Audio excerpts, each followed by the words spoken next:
types of isomerism we are going to discuss.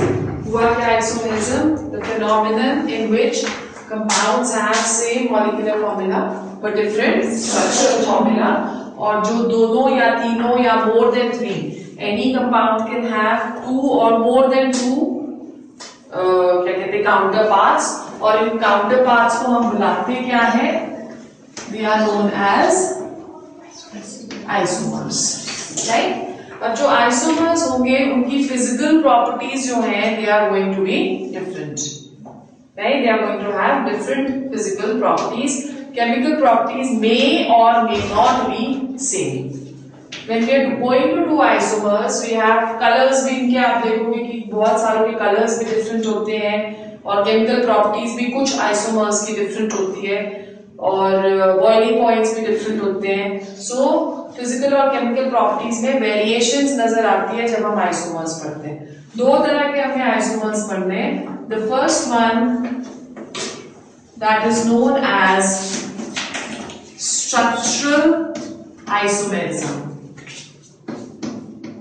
Structural isomerism में दोनों के जो स्ट्रक्चर्स होते हैं they are going to be different, right? और दूसरा हमने पढ़ना है स्टीरियो आइसोमेरिज्म. Stereoisomerism में the difference is in the spatial arrangement of ligands. Spatial arrangement of ligands. Generally हम लोग बोलते हैं कि जो coordinate compounds होते हैं वो 3 dimensions में, तीनों coordinates में, जैसे हम octahedral करते हैं geometry, हम square planar geometry करते हैं, या हम टेट्राहेड्रल ज्योमेट्री करते हैं, तो वो तीनों कोऑर्डिनेट्स की तरफ को लिगेंड्स जो हैं वो डायरेक्ट होते हैं. क्योंकि वो तीनों डायरेक्ट अलग अलग कोऑर्डिनेट्स में डायरेक्ट होती है, तो इनकी जो स्ट्रक्चर होता है दैट इज 3 डायमेंशन. आप एक क्रिस्टल कोई भी देखते हो तो क्रिस्टल को जब आप देखते हो तो इट हैज 3 डायमेंशनल स्ट्रक्चर. चारों तरफ वो डायरेक्ट होती है उसकी rays, right? So stereo isomerism में स्पेशियल अरेंजमेंट जो लिगेंड्स का होता है वो डिफरेंट होता है, और स्ट्रक्चरल आइसोमेरिज्म में structure is going to be different. So 4 structural isomerism we are going to discuss. The first one that is known as ionization isomerism. Ionization isomerism अभी हम डिटेल में करेंगे. They differ in production of ions in aqueous solution.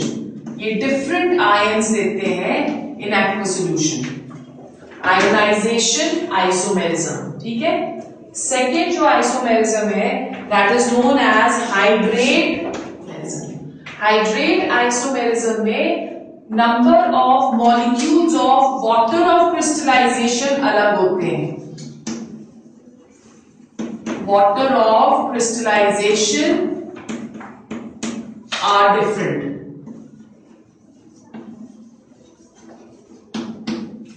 ठीक है. The third one that is known as coordination isomerism.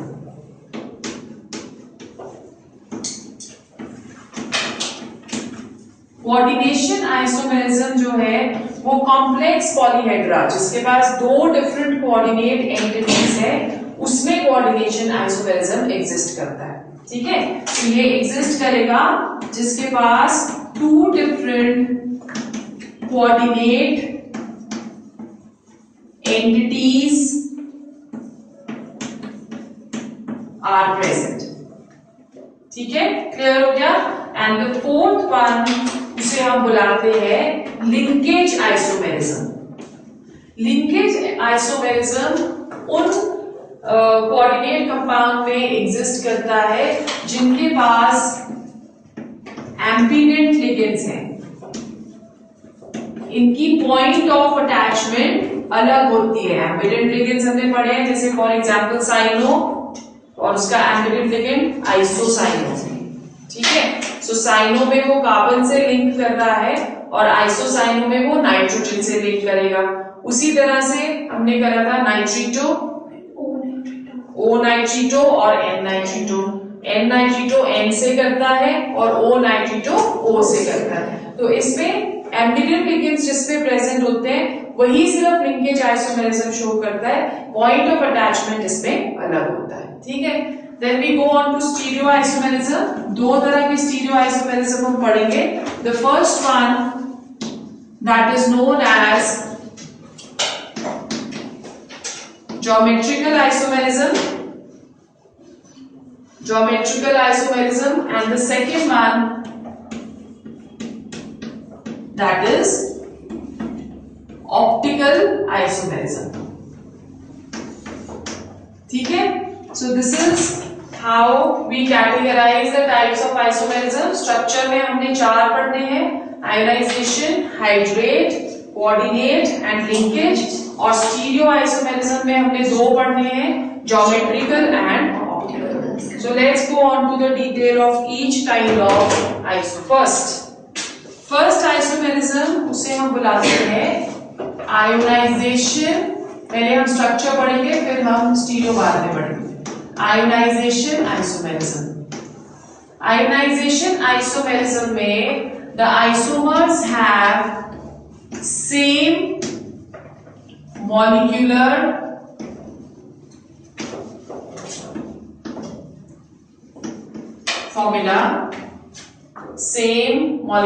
formula, but they differ from each other in giving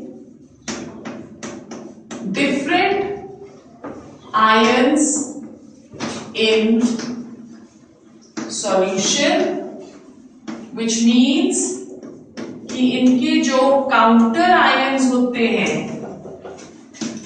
counter ions are different, right. Let's take an example. जैसे हमारे पास है CO Br NH3O5 SO4, okay. IUPAC name इसका क्या होगा?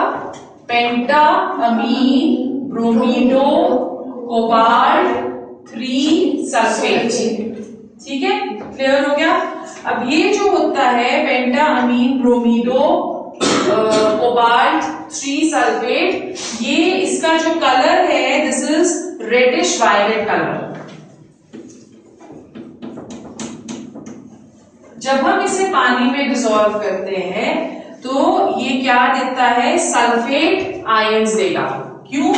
क्योंकि ये dissociate होता है एज कोबाल्ट, इस तरह से डिसोसिएट होगा, ठीक है। तो जब ये डिसोसिएट होगा तो इसका काउंटर आयन अलग हो गया है। ये जो है ये देगा टेस्ट फॉर सल्फेट्स, ओके, ये हमें सल्फेट का टेस्ट देगा।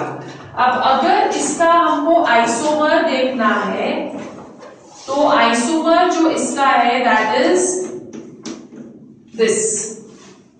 IUPAC नेम इसका क्या आएगा? पेंटा अमीन सल्फेटो कोबाल्ट 3 ब्रोमाइड, राइट। इसका जो कलर होता है वो रेड है और ये डिसोसिएट करेगा तो ये हमें देगा कोबाल्ट 2 पॉजिटिव प्लस ब्रोमीन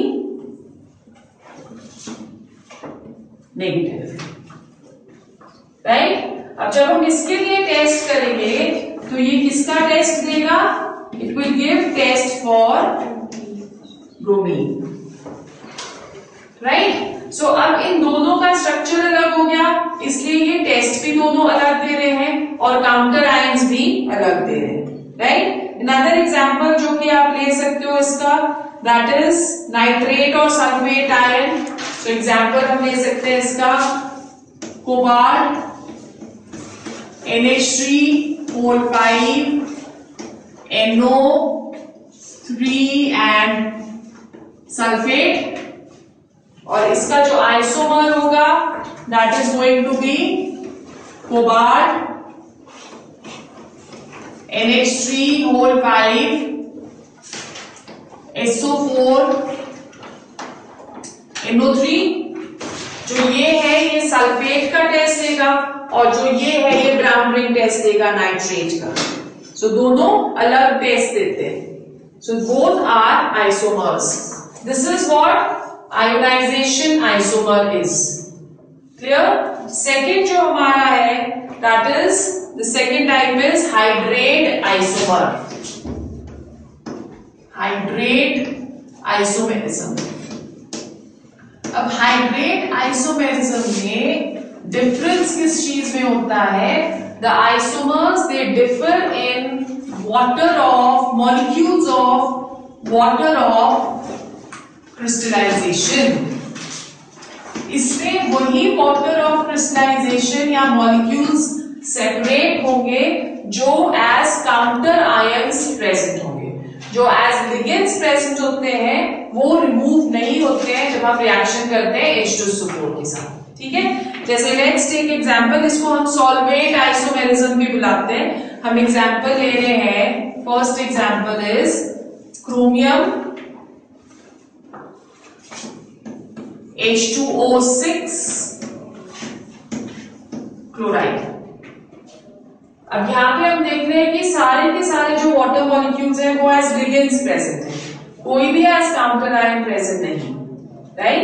तो जब हम इसको H2SO4 के साथ रिएक्ट करते हैं, टू ऑब्जर्वेशंस देखी जाती हैं. First observation, no water molecules are removed when reacted with concentrated sulfuric acid.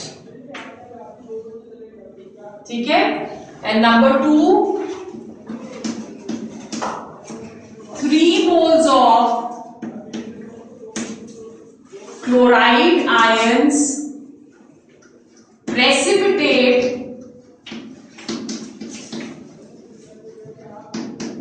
3 moles of chloride ions precipitate when reacted with AgNO3. When reacted with AgNO3, तो AgCl का white precipitate बनता है और quantitatively जब estimate किया जाता है तो इट इज सीन कि 3 मोल्स क्लोराइड आयंस के रिमूव हो रहे हैं.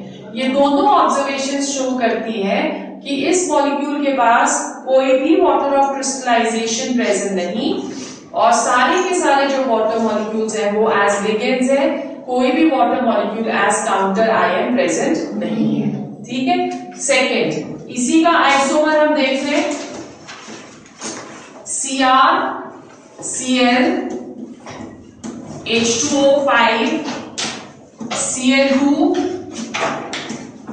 H2O. अब यहाँ पे एक काउंटर आयन प्रेजेंट है. मॉलिक्यूलर फॉर्मूला इसका और इसका हम देखेंगे तो it is going to be same. अब इसमें दो ऑब्जर्वेशंस क्या देखी जाएंगी? First, 1 mole of water of crystallization separates out. 1 mole of water separates out with concentrated H2SO4. ठीक है? और जब रिएक्शन करी जाती है किसके साथ? AgNO3 के साथ, तो 2 moles क्लोराइड ये सेपरेट होंगे. ठीक है? सो 2 moles of chloride ions precipitate with clear? Okay. फिर उसके बाद इसी तरह से थर्ड इसका आइसोमर बना सकते हैं हम. Chlorine Cl2 H2O whole 4. ठीक है? Cl.2H2O. अब इस पे जब हम इन्वेस्टिगेशन करते हैं तो 2 moles of water of crystallization will remove with H2SO4 and 1 mole of chloride will be precipitated. Right? इसका एक और आइसोमर बन सकता है CrCl3 H2O3 and 3H2. Fourth वाले कंपाउंड में कोई भी प्रेसिपिटेशन रिएक्शन अकर नहीं करेगी, क्योंकि तीनों क्लोराइड आयंस जो है वो प्रेजेंट है एज व्हाट, एज लिगेंड्स, कोई भी काउंटर आयन प्रेजेंट नहीं है। तो in this case no precipitation occurs. 3 moles of water जो है वो जरूर रिमूव होते हैं। ठीक है, क्लियर हो गया? Okay, then the third type of isomerism which we are going to do, that is coordination isomerism. Coordination isomerism. Coordination isomerism जो है वो सिर्फ उन्हीं कंपाउंड्स में एग्जिस्ट करता है जिसके पास 2 different coordinate entities present हैं, ठीक है? Only in those which have 2 different coordinate entities, ठीक है? जैसे फॉर एग्जाम्पल हमारे पास है CO NH3O6 और जो दूसरा वाला है दैट इज CrCnO6।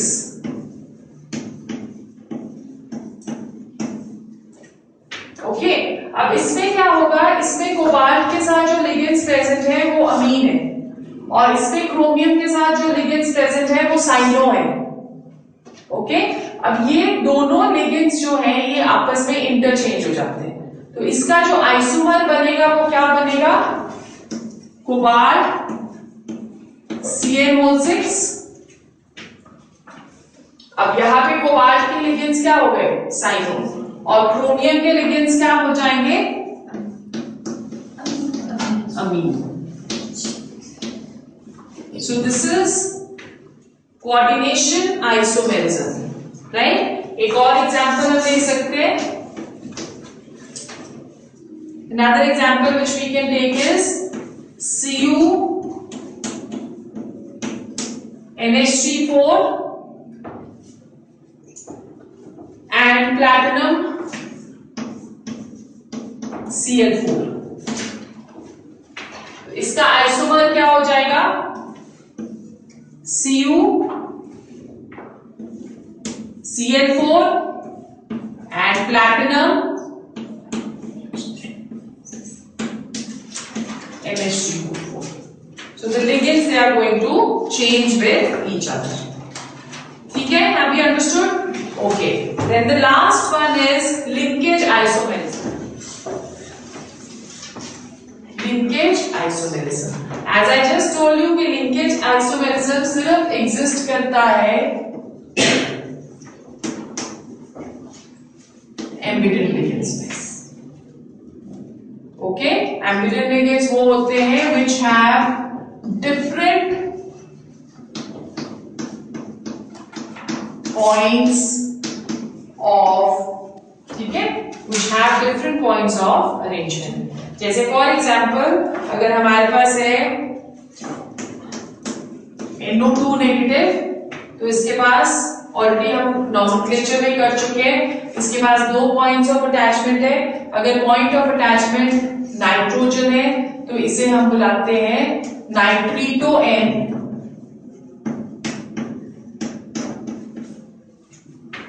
और अगर पॉइंट ऑफ अटैचमेंट ऑक्सीजन है तो इसे हम बुलाते हैं